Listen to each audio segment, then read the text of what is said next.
जो सुमिरत सिद्धि होई गणनायक करे बर, बदन करहु अनुग्रह सोई बुद्धि रास शुभ गुण सदन। बंदौ गुरु पद पदुम परागा, सुरुचि सुबास सरस अनुरागा। मंगल भवन अमंगल हारी, उमा सहित जहि जपत पुरारी। सुमिर शिवा शिव पाई पसाऊं, बरनऊं रामचरित चित चाऊं। पानी ग्रहण जब कीन महेशा, हर्षे तब सकल सुरेशा। हरि रामचरित सब आए, प्रेम पुलक लोचन जल छाए। कवन सुकाज कठिन जग माही, जो नहीं होई तात तुम पाही। राम काज लगी तब अवतारा, सुनते ही भयऊ पर्वताकारा। हे महादेव, इस जगत बाबा, इस जीवन बाबा, न कोई कार्य कठिन है, न ही कोई कार्य संभव भैया। सारे कार्य सरल और संभव हो जाते हैं बाबा, अगर आपकी कृपा हो जाए। लक्ष्मण अति लाभ सो, नाक कान बिनु कीनी। ताके पुर रावण कह मनौ चुनौती दीनी। मंगल भवन अमंगल हारी, उमा सहित जहि जपत पुरारी। मंगल भवन अमंगल हारी, उमा सहित जहि जपत पुरारी। कथा जैसे धीरे धीरे अपने मझधार की ओर बढ़ रही है। भगवान श्री राम का जब से वन में आगमन हुआ, और वन में आने का कारण भी ज्यादातर उनके यही था कि अपने भक्तों की रक्षा करने, साधुओं संतों धर्म की रक्षा करने। और धीरे धीरे प्रभु उसी ओर बढ़ रहे हैं। कुरुकुड़ी, जिसका रंग रूप सिर्फ शरीर से ही नहीं, व्यवहार से भी, आचरण से भी, शूर्पणखा अपने आप को बहुत सुंदर रूप बना करके आई छल से। और प्रभु श्री राम की इशारा पा करके लक्ष्मण भैया ने उसके नाक और कान काट। कल हम लोग यहां तक कथा सुने थे। उसके बाद शूर्पणखा उसी दंड कारण में स्थित अपने भाई खरदूषण के पास चली जाती है। खरदूषण बहुत बलशाली राक्षस है, और यह उस दंड कारण के वन में, समझ लीजिए कि दूसरे रावण की आज्ञा का पालन सबसे कराते हैं। रोती हुई शूर्पणखा जब खरदूषण के पास जाती है तो दिखने में कैसी लग रही है? नाक कान बिन भई विकरारा, जन स्त्रव शैल घेर के धारा। खरदूषण कहीं कहीं बिल पाता, दिग दिग तो पौरुष बनता। अपनी गलती कोई नहीं बताता कि हमारी क्या गलती है, सामने वाले की गलती पहले बता देते हैं। शूर्पणखा विलाप करते हुए गई और अपने असली वाले भयंकर रूप में गई, और जाकर के खरदूषण के समक्ष विलाप कर रही है कि धिक धिक तव पौरुष बन राता। हे भाई, यह जो तुम्हारी सेना है, जो तुम्हारी शक्ति है, जो तुम्हारा पौरुष है, कहने के लिए तो बहुत है, लेकिन धिक्कार है। वास्तव में शूर्पणखा जब इस भेष में गई तो नाक कान कटे होने के कारण उसको पहली बार तो कोई पहचान ही नहीं पाया, लेकिन जब उसने यह कहा कि धिक धिक तव पौरुष बल राता, खरदूषण कहीं नहीं मिल पाता, तो उसकी आवाज को सुनकर के पूरी राजसभा और खरदूषण भी जान गए। खर और दूषण दो भाई हैं जो दंड कारण में रावण के सभी शासनादेशों का पालन करवाते हैं। जब खरदूषण ने पहचाना कि यह तो हमारी बहन शूर्पणखा है, तय पूछा सब कहे से बुझाई, जात राग सुनी सेने बनाई। तब बहुत समझाया शूर्पणखा को। दोनों भाई मिल करके पूछे क्या हुआ, किसने हमारी बहन का यह हाल कर दिया, कौन है बताओ एक बार। खरदूषण के रहते किसकी इतनी हिम्मत हो गई। शूर्पणखा ने सारी बात बताई। खरदूषण स्वयं चलने के लिए तैयार हुए तो शूर्पणखा कह रही है स्वयं ना चलो, स्वयं तो चलो ही, लेकिन पूरी सेना लेकर के चलो। खरदूषण ने सेना को तैयार किया और धाय निश्चर निकल पर उठा, जन सपक्ष का जल गिर जूथा, नाना वाहन नाना कारा, नाना युद्धर घोर अपारा। अपार सेना है उसकी, आसमान में उड़ने वाले राक्षस भी है, धरती पे चलने वाले रेंगने वाले भी राक्षस है, अनेक प्रकार के अस्त्र शस्त्र है। पूरी सेना लेकर के, जैसे पूरी सेना मारो काटो का भाव लेकर के अब प्रभु श्री राम से युद्ध करने जा रहे हैं। पहली बार जैसे युद्ध का नगाड़ा बज गया, जब से भगवान जंगल में आए तब से साधु संतों को दर्शन दे रहे हैं, तब से बहुतों के ऊपर भक्तों के ऊपर कृपा किए, लेकिन युद्ध जैसे वास्तविक रूप से आज शुरू हो गया। नाना वाहन नाना कारा, नाना युद्ध घोर अपारा, शूर्पणखा आगे करेगी असुर रूप श्रुति नासाही।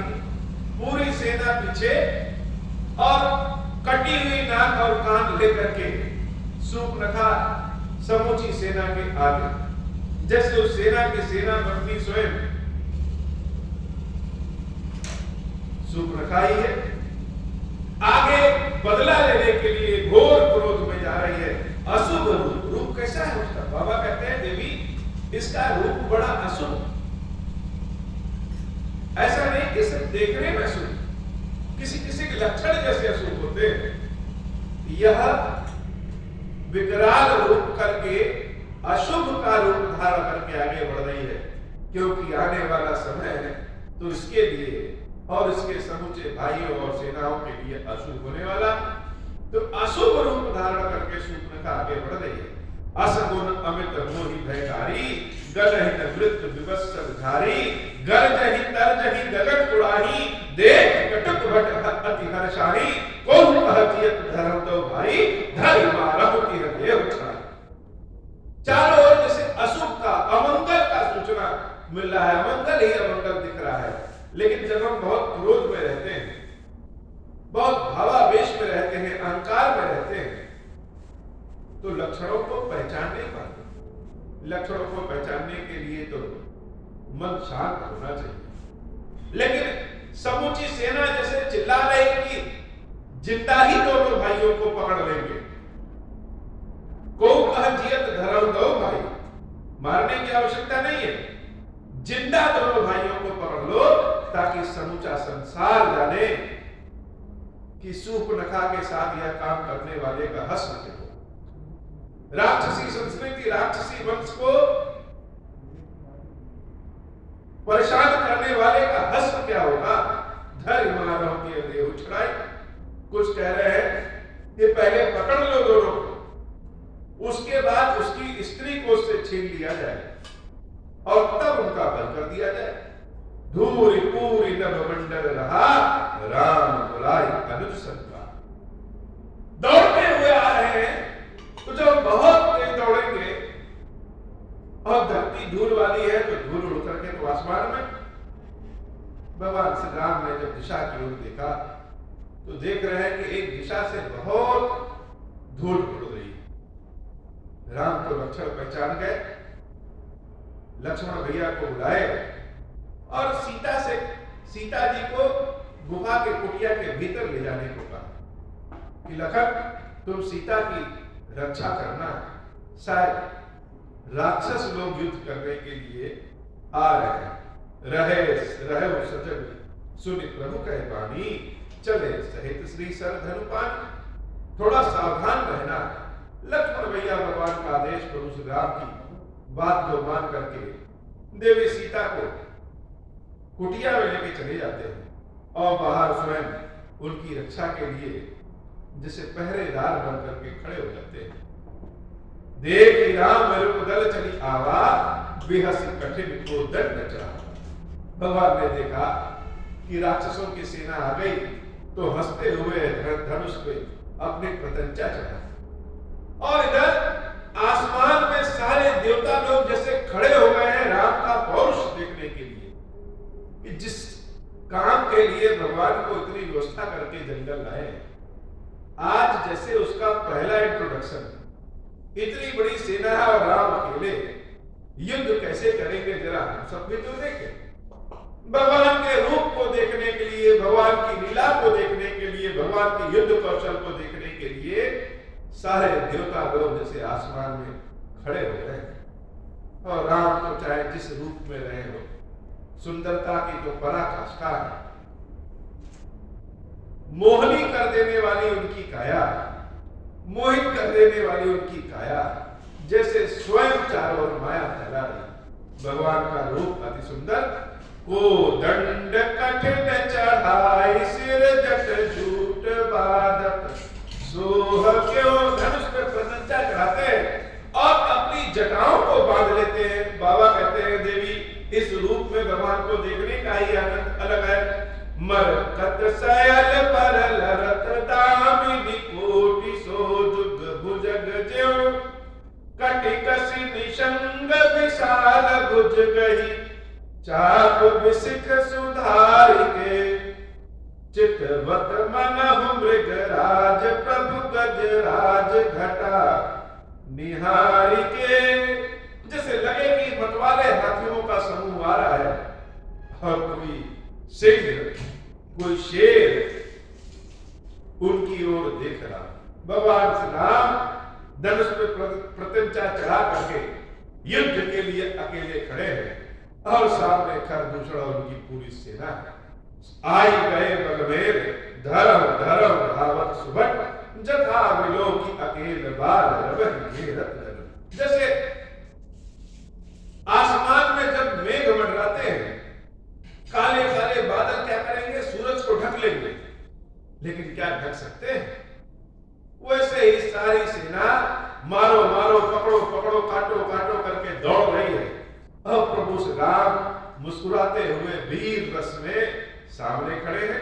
प्रभु बिलो की सर सकहि न डारी, थकित भई रजनी चरधारी। एक बड़ी आश्चर्य वाली बात होगी कि उधर से खरदूषण और सारी सेना तो पूरे क्रोध में आई, लेकिन जब राम के रूप को देखा तो चकित हो गए।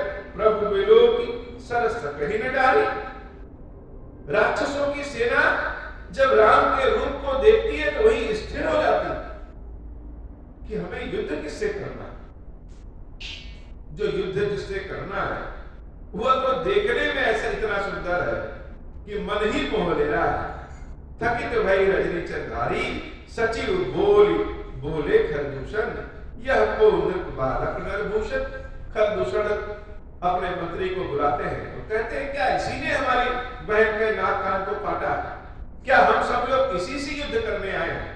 अरे यह तो कोई सुकुमार सुंदर सा किसी राजा का बालक लग रहा है। मेरे सूचना को ले जा करके उनके पास जाओ और समझाओ। खरदूषण भगवान के जब रूप को देखते हैं तो थोड़ी देर के लिए जैसे इनकी बुद्धि स्थिर हो जाती है।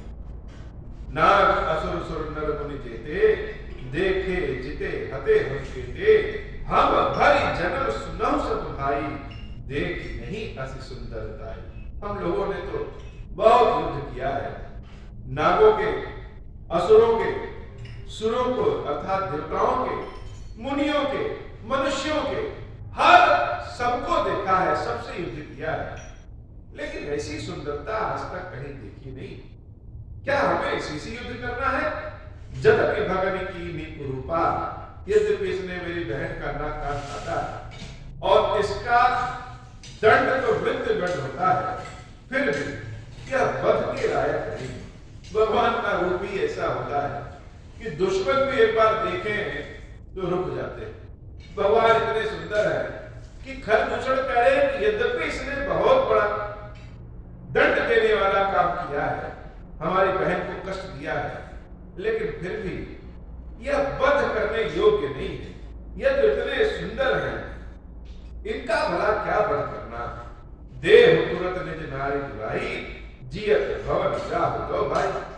ऐसा करो कि जाकर के इनसे कहो कि यह अपनी पत्नी को हम लोग को दे दे और दोनों भाई स्वयं लौट जाए। मंगल भवन मंगल हारी, उमा सहित यही जपत पुराण। अपने सचिव को भेज दिया यह संदेश लेकर के, मोर कहा तुम ताहि सुनावहु, दास वचन सुनी आतुर आवहु। दूतन कहा राम सन जाई, सुनत राम बोले मुस्काई। हम क्षत्रिय मृगया बन करही, तुमसे खल मृग खोजत फिरही। सारे दूत प्रभु के पास गए और अपने राजा खरदूषण की संदेश को राम जी से बता दिया। भगवान से राम मुस्कुरा रहे हैं और कह रहे हैं कि हम क्षत्रिय हैं और वन में शिकार करते हैं, तुम्हारे जैसे दुष्ट पशुओं को तो हम ढूंढ ढूंढ के मारते हैं। इसलिए जाकर के कह दो अपने राजा से कि जब युद्ध के मैदान में आए तो फिर युद्ध ही करें। हम क्षत्रिय मृगया बन करही, तुमसे खल मृग खोजत फिरही। रिपु बलवंत देख नहीं डरही, एक बार कालहु सन लरही। जगत मनुज दनुज कुल घालक, मुनि पालक खल सालक बालक। जो न होई बल घर फिर जाहूं, समर विमुख मैं हतहु न काहूं। और जाकर के अपने राजा से कह देना कि अगर वह डर गए हो, युद्ध ना करना चाहते हो तो वापस लौट जाए। जो शत्रु पीठ दिखा करके वापस लौटता है, हम उससे युद्ध नहीं करते हैं। रंग चढ़ी करिय कपट चतुराई, रिप पर कृपा परम कदराई। दूतन जाय तुरत सब कहो, सुनि खरदूषण को अति दहो। मंगल भवन मंगल हारी, उमा सहित जहि जपत पुरारी। और दहु कहु की धर उधाय, विकट भट रजनी चराचर चाप तोमर साति शूल। कृपान परिग पर सुधरा, प्रभु कीन धनुष टकोर। प्रथम कठोर घोर भयावह, भय बदिर व्याकुल जातु दान। न ज्ञान तेहि अवसर रहा। भगवान ने बहुत तेजी से अपने धनुष की प्रत्यंचा को, डोरी को खींचा और तेज आवाज करते हुए जैसे सबके कान ही सुन्न हो गए। बहुत तेजी से आवाज हुआ जैसे युद्ध शुरू हो गया है। सावधान हो धाय, जान सबल आराती। लागे वर्षन राम पर अस्त्र शस्त्र बहुभाती। सारे राक्षसों ने मिलकर के बहुत प्रकार के हथियार, बहुत प्रकार के अस्त्र शस्त्र प्रभु श्री राम पे चला दिए। तिनके आयु तिलसम कर काटे रघुवीर। तान सरासन श्रवण लग पुन छाड़े नेति। उन सारे अस्त्र शस्त्रों को भगवान ने एक ही बाण से काट दिया और फिर अपना तीर अपने धनुष पे चढ़ा करके अपने कान तक प्रत्यंचा खींचा। भगवान के धनुष चलाने की एक अनोखी विधि।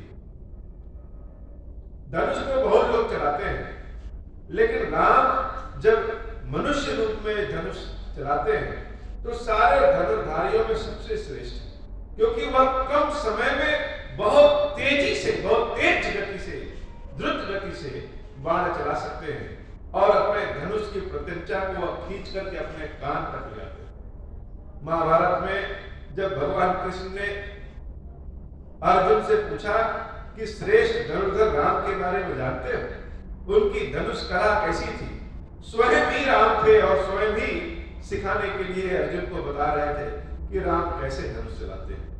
अब आज राम जी धनुष चला रहे हैं और कथा सुनने में असली आनंद तभी है कि जब भगवान के इस रूप का भी हम दर्शन कर सकें। भगवान के सारे रूप बड़े सुंदर लगते हैं। जरा सोचिए कि एक और सारी राक्षसों की सेना और एक और अकेले राम, और जब धनुष चलाना शुरू कर रहे हैं, जटाओं को बांध करके श्याम रंग के राम जब अपने कान तक अपने धनुष की प्रत्यंचा खींच करके तीर मारते हैं तो कितने मनोरम लग रहे हैं।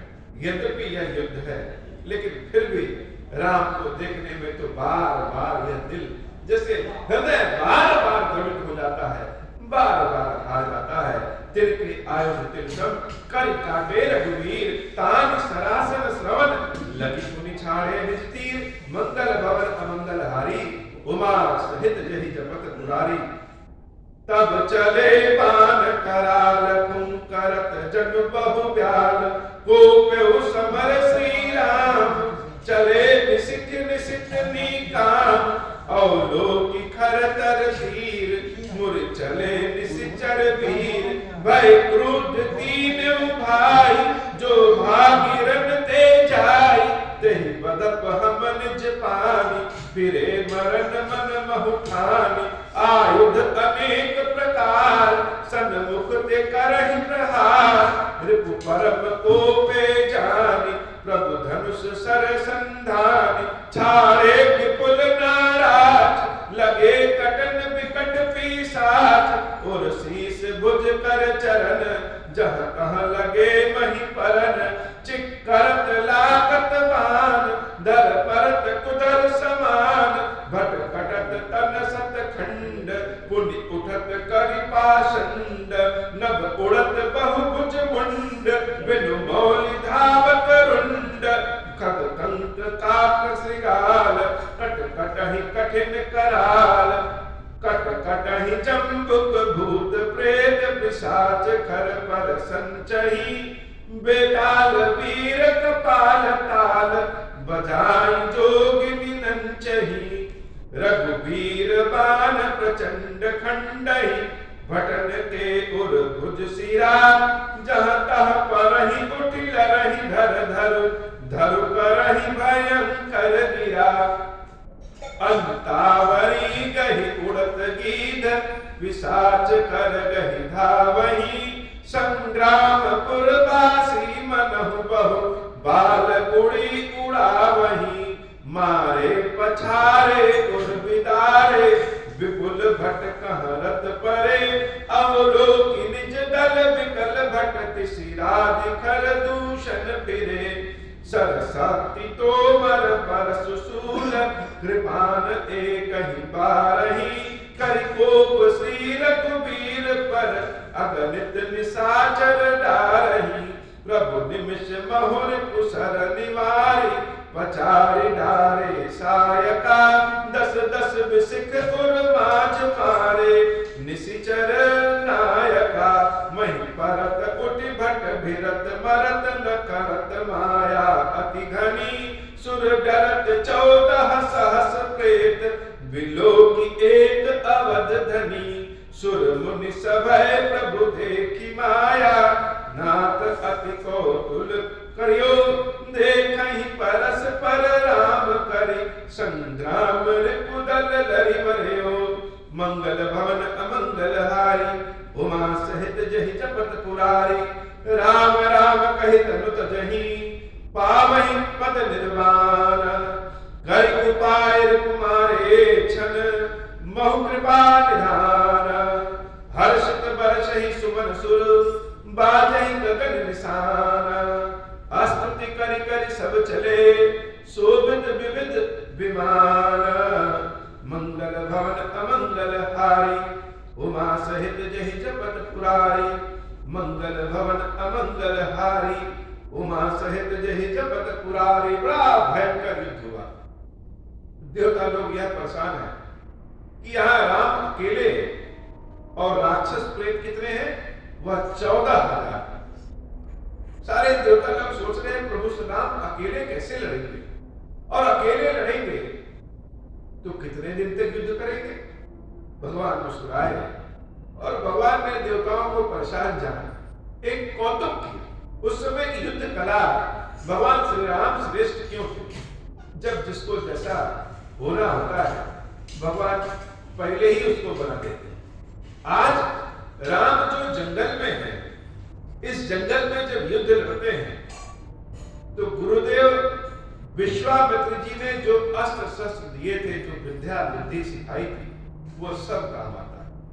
भगवान श्री राम ने कौतुक किया, ऐसा एक मंत्र पढ़ा, एक ऐसा अपना तीर चलाया कि उस तीर से सारे राक्षस एक दूसरे में राम को देखने लगे। जैसे जो राक्षस थे वह सामने वाले को देखते तो कहते यह राम है, और वह सामने वाला अपने सामने वाले को देखता तो उसे लगता यह राम है। तो परिणाम क्या हुआ कि सारे राक्षस एक दूसरे को राम अर्थात दुश्मन समझ करके काटो काटो मारो मारो करके सब आपस में ही लड़ गए, और सब क्षण भर में मारे गए।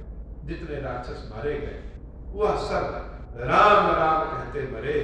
इसलिए भगवान इतने दयालु कृपालु हैं कि सबको अपने धाम में स्थान देते हैं।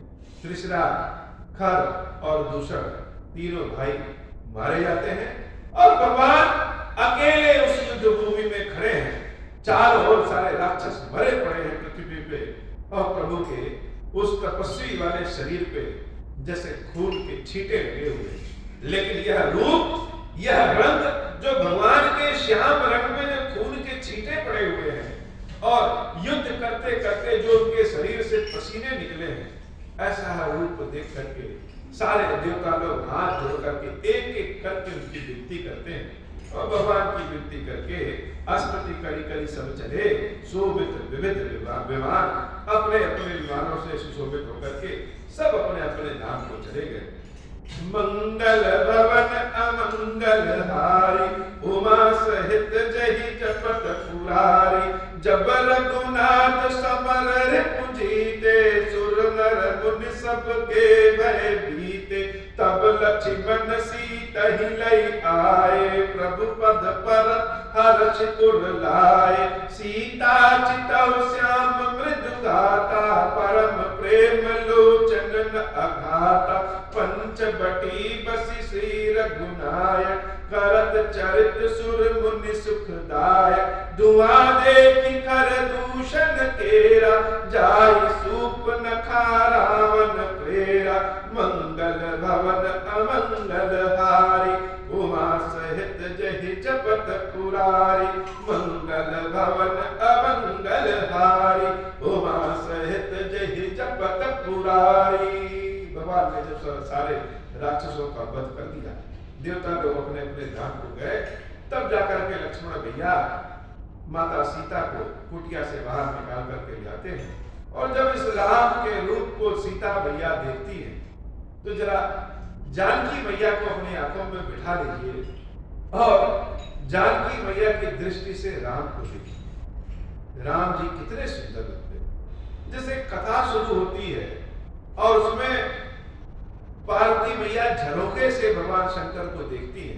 भगवान शंकर का जो रावण रूप था उसको देख करके इतना आश्चर्यचकित होती हैं, आकर्षित होती हैं कि भगवान के चरणों को जाकर के पकड़ लेती हैं। ऐसे ही राम का यह रूप तो जैसे जानकी ने आज देखा, सुना था कि राम सबका उद्धार करते हैं और युद्ध कला में बहुत श्रेष्ठ हैं, राक्षसों का वध किया। राक्षसों का वध तो चित्रकूट और आसपास भी किया था, लेकिन आज लगभग 14,000 राक्षसों का अकेले वध करते हैं और मुस्कुराते हुए खड़े हैं। तो राम जानकी की दृष्टि से राम को देखिए, अति पावन, अति सुंदर, मन भावन राम लग रहे हैं। जानकी मैया आकर के भगवान के चरणों को पकड़ती है। लक्ष्मण भैया की जैसे सीना छाती और खुल जाती है कि हमारे भाई ने अकेले ही युद्ध जीत लिया है। उस पंचवटी में बड़े सुख से आराम से सीता राम लक्ष्मण जी का वास होता है। और इधर त्रिशरा खरदूषण पूरी सेना जब मारी जाती है, धुआं उठता है। यह धुआं देकर के सूर्पनखा जान गई कि हमारे भाई मारे गए, अब क्या करें? तो अब गई रावण के पास। किसी किसी के कदम जहां पड़ जाएं वही वही जैसे सब कुछ नाश होता जाता है। भगवान शंकर ने पहले ही कह दिया कि ये सूर्पनखा का जो रूप है कैसा है, अशुभ। जहां कदम रखेगी वही नाश हो जाएगा। खरदूषण के यहाँ कदम रखी, खरदूषण समाप्त हो गए और अब यह पहुंची है रावण के पास। गई और बोली, बोली वचन क्रोध करी भारी, देश कोश कहे सुरति विसारी। क्रोध करके बोला कि हे रावण, अपने देश की तुमने शुद्ध बुद्धि लेना ही तुम भूल गए हो। कलश पान सोवस दिन राती, शुद्ध नहीं तो सिर पर आराती। दिन रात मदिरा पी करके तुम पड़े रहते हो और अपने देश की हालचाल नहीं लेते हो। अपने भाई को इस अंदाज में भरी सभा में जब सूर्पनखा कहती है तो सारे दरबारी भी जैसे आश्चर्यचकित हो गए कि रावण से ऐसा तो कोई बोल नहीं सकता, उनकी बहन ही बोल सकती है। और जब सूर्पनखा ने बोला तो रावण जब सूर्पनखा के स्वरूप को देखता है तो सूर्पनखा के रूप को देख करके बड़े क्रोधित हो जाता है, आश्चर्यचकित हो जाता है कि रावण की बहन के साथ ऐसा किसने किया। राजनीति बिनु धन बिनु धर्मा, हरहि समर्पय बिनु सत्कर्मा। नीति के बिना तो कोई राज्य नहीं चलता, और धर्म के बिना अगर हम धन प्राप्त कर रहे हैं, भगवान को समर्पण नहीं कर रहे हैं, तो यह तो नाश ही कराता है। विद्या बिनु विवेक उपजाए, श्रम फल पढ़े किए। अरुपाय संग ते जंती कुमंत्र ते राजा, मानते ज्ञान पानते राजा। जब राजा के आसपास बहुत से उसके चापलूसी करने वाले लोग हो जाएं और बिना उत्तम कर्म किए हुए हमको विवेक प्राप्त हो जाए, ऐसा हो नहीं सकता। राजा के आसपास उसकी चापलूसी करने वाले लोग हो जाएं तो ऐसे राज्य का तो नाश हो ही जाता। प्रीति प्रणय बिनु मदते गुनी, नासहि वेग नीति असुनी। जैसे प्रेम में अगर नम्रता न हो वह प्रेम भी अच्छा नहीं लगता। भगवान शंकर कहते हैं यह सूर्पनखा ऐसी ऐसी बात कर रही है कि रावण भी आश्चर्यचकित हो गया है। रे पुरुष पाप पाप प्रभु, अहि गनिय न छोट करी, अस कही विविध विलाप करी, लागी रोदन करन। ऐसा विलाप किया उसने कि समूची रावण की सभा खड़ी हो गई कि क्या हो गया। सभा माज परि व्याकुल, बहु प्रकार कह रोई। धरती पे लौटने लगी और रोने लगी। रावण ने उसको किसी तरह समझाया और उठाया तो ही जियत दशकंदर मोर की अस गति हुई कि हे रावण, तुम्हारे जीते जीते हमारा यह हाल हुआ तो तुम्हारे रहने से क्या फायदा। सुनत सभासद उठे अकुलाई, समझाई कहीं बाही उठाई।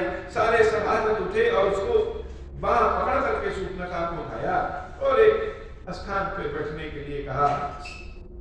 केस कहा से निजवाता के नासा कान निपाता। रावण क्रोधित होकर के कह रहा कि अरे तुम्हारे इस नाक कान को किसने काटा। हे सूर्पनखा, एक बार हमें उसका नाम बता दो। सूर्पनखा के मुख से निकल रहा है, अवध द्रौपदी दशरथ के जाए, पुरुष सिंह बन खेलन आए। दशरथ के दो पुत्र हैं, वह पुरुषों में जैसे सिंह है और वह जंगल में जैसे शिकार खेलने आए, इतने तेजस्वी हैं। और रावण वह अकेले नहीं है, समुझ परी वही गुण कह करनी, रहित निशाचर करहि धरनी। जिनकर भुजबल पाई दशानन, अभय भय विचरत मुनि कानन। देखत बालक काल समाना, परम धीर धर्मी गुण नाना। अतुलित बल प्रताप दौ भ्राता, खल बदरत सुर मुनि सुख दाता। शोभा धाम राम असनामा, तिनके संग नारे एक श्यामा। जब जैसे कोई भगवान की स्तुति अगर सुनाए तो कानों में पड़ते ही रोए रोए खड़े हो जाते हैं। ऐसे ही सूर्पनखा ने कहा तो गलत अंदाज से, कहा तो गलत तरीके से, रोते हुए कहा, लेकिन प्रभु के बारे में जो उसने एक एक शब्द कहे, रावण के कान में जब वो सारा शब्द पड़ा तो जैसे लगा कि कभी कभी भविष्य हमको चेतावनी देता है। सूर्पनखा की एक एक बात एकदम सत्य है। सूर्पनखा ने कहा कि दशरथ के दो पुत्र आए हैं। वह आए हैं इसलिए जैसे जंगल में शिकार खेलने आते हैं, और जब से वह आए हैं दंड कारण में आए, तब से ऋषि मुनि तो बिना किसी भय के घूम रहे हैं। चारों ओर यज्ञ हवन स्तुति आदि हो रही है, उनको तो जैसे कोई भय ही नहीं। हे रावण, हमको तो लगता है समुझ परी वही गुण कह करनी, रहित निशाचर करहि धरनी। हमको तो लगता है कि वह राक्षसों से विहीन इस धरती को कर देंगे। इसमें कोई बड़ी बात नहीं है। देखने में तो वह बालक है लेकिन काल के समान है और बहुत बड़े धनुर्धर है। देखत बालक काल समाना, परम धीर धनवी गुण गाना। और अकेले नहीं, दो भाई, अतुलित बल प्रताप दो भ्राता। दोनों भाइयों में बल अतुलित है, क्योंकि एक ने जब हमारे नाक कान को काटा तो जैसे हम समझ ही नहीं पाए कि कब उठे और कब नाक कान काट दिए, और दूसरे ने तो अकेले 14,000 राक्षसों की सेनाओं को मार गिराया। हे रावण, बहुत सुंदर है। राम का नाम जब शूर्पणखा के नाम मुख से निकलता है तो शूर्पणखा का मुख देखने लायक रहता है। यद्यपि अपने भाई रावण से कह तो रही है राम के बारे में, लेकिन जब मुख से उसके राम निकलता तो चेहरे की जैसे चमक ही बढ़ जाती। शोभा राम राम अस नामा, तिनके संग नारी एक श्यामा। दोनों अकेले नहीं है, उनके साथ एक बहुत ही सुंदर स्त्री भी है। रूप रास विधि नारी सवारी, इतनी सुंदर है जैसे विधाता ने, ब्रह्मा ने स्वयं अपने हाथों से उसको बनाया है। रत्न सत्य कोटि तासु बलिहारी, तुमने आज तक तो ऐसी सुंदर स्त्री देखा ही नहीं होगा। कामदेव की पत्नी रति जो सबसे सुंदर होती है, ऐसी कई रति उस सीता में समाहित हो जाए। तासु अनुज काटे श्रुति नासा, सुनि तव भगन करहि परिहासा। हे भैया, उसी राम के छोटे भाई लक्ष्मण ने मेरा नाक कान काटा है। खर दूषण सुनि लागे पुकारा, छन बहु सकल कटक पुन मारा। खर दूषण तिसिरा कर घाता, सुनि 10 शीश जरे सब घाता। हम खर दूषण के पास गए, खर दूषण पूरी सेना लेकर के आए, लेकिन उन दोनों भाइयों ने, अकेले राम ने खर दूषण का पूरी सेना का वध कर दिया। शूर्पणखा समझाई करी, बल बोले से बहु भांति। गयाऊं भवन अति सोच बस, नींद परई नहीं रात। शूर्पणखा तो कह के चली गई, लेकिन रावण का क्या हाल है? रावण उनकी बात को सुनकर के अपने भवन, अपने महल में गया, लेकिन रात्रि में जैसे उसको नींद नहीं आ रही कि जो राम और लक्ष्मण और सीता के बारे में शूर्पणखा ने बताया, यह तो जैसे लग रहा है कि भविष्य हमें दिखना शुरू हो गया। तो वास्तव में जैसे लोग कहते हैं, रावण फिर कहेंगे कि कलयुग है, इस कलयुग में रावण में लोग गुण देखने लगते हैं और राम में अवगुण देखते हैं। रावण ने जब जाना, लोग कहते हैं कि अपनी बहन के लिए रावण ने युद्ध किया। सच्चाई यह है कि रावण में कोई गुण नहीं है, सारे गुण उसके राक्षसी। और अपनी बहन शूर्पणखा का बदला लेने के लिए रावण सीता का हरण नहीं करता। वास्तव में आप उस समय की कथा को याद करिए, उस प्रसंग को याद करिए, जब रावण सीता के स्वयंवर में गया और भगवान शंकर के धनुष को उठाना तो दूर, उसने छुआ तक नहीं। क्यों? क्योंकि यह तो सत्य है कि रावण पंडित अर्थात जानकार था, ज्योतिष का बहुत बड़ा जानकार था। वह अपनी कुंडली और सीता की कुंडली देख करके जान गया कि यह सीता जिसके पास जाएगी वही त्रिलोकपति बनेगा। तो अब सोचा कि सीता का विवाह हमसे कैसे हो। महाराज जनक को रावण ने समझाया कि हे जनक जी, आप कह रहे हैं कि यह जो धनुष तोड़ेगा उसी से सीता का विवाह करेंगे। मैं आपको एक सलाह देता हूं कि आप सीता का विवाह मुझसे कर दीजिए, मैं धनुष तोड़ दूंगा। अर्थात पहले सीता का विवाह मुझसे करिए, फिर हम धनुष तोड़ेंगे, क्योंकि आपको ज्योतिष का ज्ञान नहीं है और ज्योतिष के अनुसार हमको यह दिख रहा है कि अगर सीता का विवाह हमसे हो जाए तो हम धनुष तोड़ देंगे। क्योंकि रावण जानता है यह धनुष किसी के प्रताप से नहीं, सीता की साथ से टूटेगा। सीता जिसके साथ रहेगी वही धनुष तोड़ सकता है। इसलिए रावण ने कहा कि पहले सीता का विवाह मुझसे कर दीजिए, फिर धनुष तोड़ेंगे। और वहां पे रावण की नहीं चली। लेकिन जो सीता का रूप रंग रावण ने देखा था और सीता के बारे में जो रावण जानता है, जैसे हम कहीं हार जाएं और उस समय वहां न बोले, कहीं अपमानित हो जाएं, वहां उस समय न बोले, लेकिन भीतर ही भीतर सुलगते रहें, तो जब कभी मौका मिलेगा तो किसी न किसी बहाने से हम बदला लेना जरूर चाहेंगे। यही हाल रावण के साथ हुआ। वहां पे प्रभु श्री राम ने धनुष तो तोड़ दिया, लेकिन यह हार जैसे रावण बर्दाश्त नहीं कर पा रहा था। न सीता का मुख उसे भूल रहा था, न सीता की बातें भूल रही थी और न राम का राम धनुष तोड़ देना बर्दाश्त हो पा रहा था। तो आज सूर्पनखा की बातों से जैसे लगा हो कि उसको एक बहाना मिल गया कि अब हम इसी बहाने, आज भी समय है, अगर सीता जंगल में है तो अगर हम सीता को उठा ले आए, क्योंकि जो राज सभा में जिसका पालन पोषण हुआ, अगर उसको जंगल आना पड़ा तो निश्चित रूप से कोई बात होगी। अगर हम उसको उठा ले आए तो सीता का साथ मिल जाएगा, और जब सीता का साथ हमें मिल गया तो संपूर्ण ब्रह्मांड हमेशा मेरे, तीनों लोग हमेशा मेरे कब्जे में रहेगा। उसके अंदर का राक्षस, अंदर का व्यसन जैसे सूर्पनखा की बातों को सुन करके जागृत हो। हमारे भीतर का राक्षस, हमारे भीतर का जो काम, को क्रोध, मद, लोभ, लालसा है, वो कब जागृत हो जाए, कहां जागृत हो जाए, कोई नहीं जानता। किसी न किसी बहाने से मन बड़ा शक्तिशाली होता है, और खाली दिमाग शैतान का घर, और शैतान तो स्वयं राक्षस राज रावण है।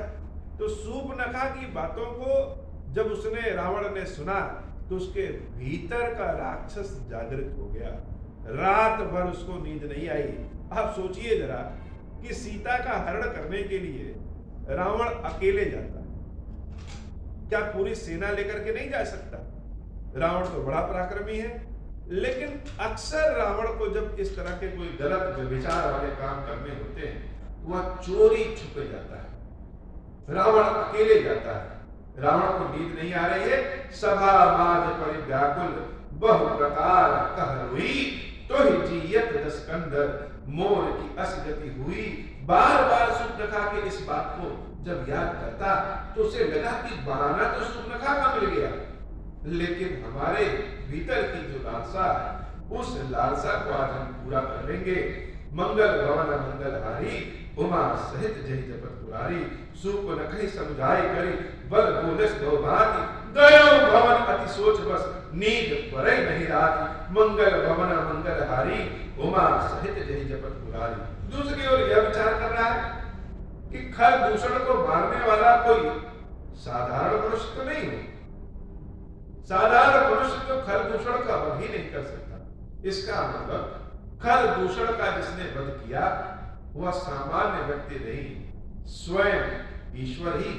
अब यह बात जरा समझिए कि कभी कभी हम मानते हैं कि चोरी करना तो पाप होता है और ईश्वर सबको देखते हैं, फिर भी जब हम लालच में आ जाते हैं तो चोरी कर लेते हैं। जानते हैं कि झूठ बोलना तो गलत होता है, फिर भी जब हम लालच में आ जाते हैं तो झूठ बोल देते हैं। हम सबसे कहते भले हैं कि ईश्वर तो सबके कर्मों को देखता है, लेकिन जैसे ही मौका मिलता है हम अपने लालच में कुछ ना कुछ ऐसा काम कर देते।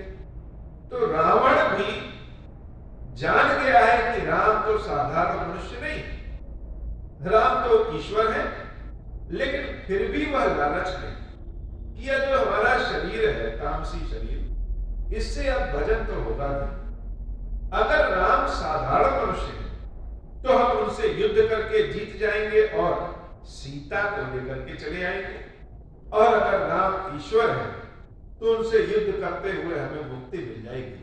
अर्थात दोनों ओर से हमारा ही फायदा है। हम अपने इस मन को कितना बहलाते हैं। जब हमारा कोई काम होता है तो हमारा बुद्धि, हमारा मन हमारे गलत कार्यों के लिए भी वकील हो जाता है, और जब दूसरे का कोई गलत कार्य होता है तो हम फैसला सुनाना तुरंत शुरू कर देते हैं। किसी की ओर अगर उंगली उठाएं तो हमारी ओर भी तो 2 उंगली उठी। रावण स्वयं से छल कपट कर रहा है। उसके हृदय का ज्ञान, उसके हृदय का भाव कह रहा है कि राम सीता ईश्वर है, लेकिन उसका शैतानी जो उसका मन है वह कह रहा है कि अगर ईश्वर होंगे तो मुक्ति मिल जाएगी, और ईश्वर नहीं होंगे तो सुंदरी सीता मिल जाएगी। रावण यही सोच रहा है, सुर नर असुर नाग खल माही, मोरे अनुचर कह को नाही, खर दूषण मोहि सब बलवंता, तिन्हि को मारै बिनु भगवंता, सुर रंजन भंजन महि धारा, जो भगवंत लीन अवतारा, तो मैं जाऊं बैर हट करऊं, प्रभु सर प्राण तजे भव करऊं, वही है भजन न तामस देहा, मन क्रम वचन मंत्र दृढ़ एहा, जो नर रूप भूप सुत को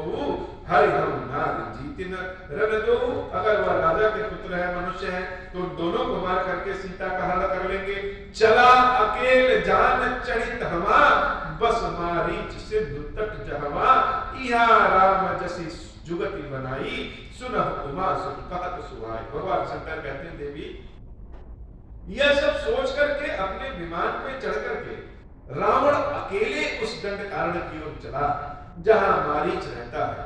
रावण वहां गया और इधर भगवान श्री राम को तो समझ में आ रहा है कि कुछ अब होने वाला है, इसलिए इधर तो कुछ और ही हो रहा है। लक्ष्मण गए बनहि जब लेन मूल फलकंद, जनक सुतासन बोले बिहस कृपा सुख वृंद। एक बार की बात है कि कुछ लकड़ियां और कुछ फल फूल लेने लक्ष्मण जी महाराज कहीं गए हुए थे और कुटिया में अकेले सीता और राम थे। उचित अवसर देख करके भगवान श्री राम ने देवी सीता से कहा, सुनहु प्रिया व्रत रुचिर सुशीला, मैं कछु करब ललित नर लीला। हे सीता, बड़े मीठे शब्दों, भगवान को जब अपना कोई काम करना होता है तो बड़े मीठे शब्दों में बोलते हैं, बड़े मीठे शब्दों में जानकी से कह रहे हैं कि हे प्रिया, अब हमको कुछ नर लीला करनी है और तब तक जब तक हम लीला करते हैं तब तक आपका वास अग्नि में रहेगा और आपकी छाया को लेकर के हम लीला करेंगे। तुम पावक बहु करहु निवासा, जौ रवि करहु निशाचर नासा, जब ही राम सब कहा बखानी, प्रभु पद धर ही अनल समानी, निज प्रतिबिंब राति कह सीता, तैसे शील रूप सुमिनीता। तब भगवान ने अग्निदेव का आवाहन किया। अग्निदेव या जिसको हम कह लें स्वयं भगवान शंकर अग्नि वेश में आए और देवी सीता को अपने भीतर जगह देते हैं। बड़ी सोचने वाली बात है कि अग्नि में वास होता है सीता का और सीता जी की एक छायाकृति या क्लोन कह लीजिए, एक छायाकृति भगवान श्री राम के साथ रहने लग जाती है। इनकी कथा तो यहाँ पे यही है, लेकिन वास्तव में ये जो छाया सीता है इनकी एक अलग ही कथा है और यह एक बार नहीं, दो दो तीन तीन बार जन्म लेती है भगवान से मिलने के लिए। लेकिन भगवान तो लीलाधारी है, जब जिसको जैसे मिला दे। लक्ष्मण यह मरम न जाना, जो कछु चरित रचा भगवाना, दस मुख गयो जहां मारीचा, नाई मात स्वारथ रत नीचा, नवन नीच के अति दुखदाई, जिम अंकुश धन उरग मिलाई, भयदायक खल के प्रिय बानी, जिम अकाल के कुसुम भवानी, मंगल गवना मंगल हारी, उमा सहित जहि जपत पुरानी, कर पूजा मारीच तब सादर पूछी बात, कवन हेतु मन व्यग्र अति अक्सर आय होता। इधर मारीच के पास रावण पहुंचा और प्रेम से प्रणाम किया। मारीच रावण के स्वभाव को देख करके जान गए कि कुछ ना कुछ तो गड़बड़ होने वाला है। बाबा आज की कथा इतनी, क्योंकि कथा का प्रसंग अब बदल रहा है और पूरे प्रसंग को सुनाने के लिए अब आज की कथा इतनी ही। भगवान कृपा रही तो कल से दूसरे प्रसंग की कथा शुरू करेंगे और इस कथा में बड़ा आनंद भी है, ज्ञान भी है कि सब कुछ जानते हुए भी रावण ने कैसे गलती किया और आगे परिणाम किसका कैसे होता है यह तो सब जानते हैं। राम कथा को अनेकों बार लोगों ने सुना है, लेकिन राम कथा जितनी बार सुनिए उतना ही आनंद आता है। हे महादेव ऐसी कृपा करिए, यह राम कथा हमारी खीरेश्वर राम कथा जिसके जिसके भी कानों में जाए, घरों में पहुंचे, जिस भी किसी माध्यम से पहुंचे, अर्थ समझ में आए या न समझ में आए, मन से सुने बिना मन से सुने, लेकिन जिसके भी कानों में पहुंचे, जिसके भी घर में पहुंचे, उन सब का कल्याण करिए। सीता राम जी अपनी कृपा सब पर करिए हे महादेव, और हमारे ऊपर भी कृपा करिए कि नित्य नव प्रेम के साथ आपकी सेवा भक्ति कर सके, राम कथा सुना सके, ऐसी कृपा करें।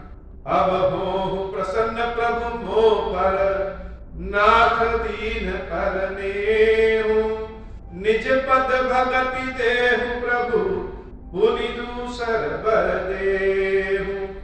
तब माया वश जीव जड़, संतत फिरहि भुलाना, हम पर क्रोध न करिय प्रभु, कृपा सिंधु भगवान। शंकर दीन दयाल, अब हम पर